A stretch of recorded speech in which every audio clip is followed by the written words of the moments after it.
What cigarette do you smoke, doctor?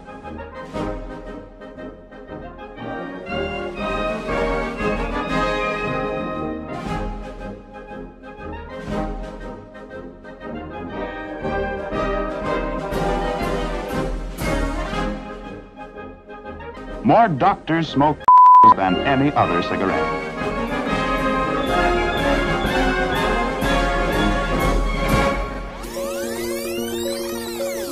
Οι επαγγελματίες υγείας είναι εκείνοι που οφείλουν να διαδραματίσουν πρωταγωνιστικό ρόλο στην προσπάθεια για νοσοκομεία ελεύθερα καπνού, αλλά και στη γενικότερη προσπάθεια για περιορισμό του καπνίσματος στους κόλπους της ευρύτερης κοινωνίας.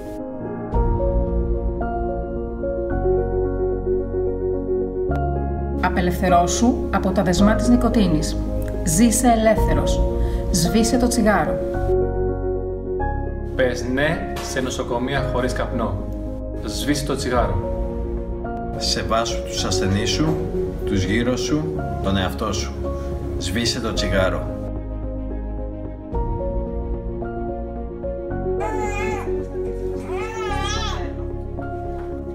Γίνε πρότυπο συμπεριφοράς και υγείας για όλους. Σβήσε το τσιγάρο.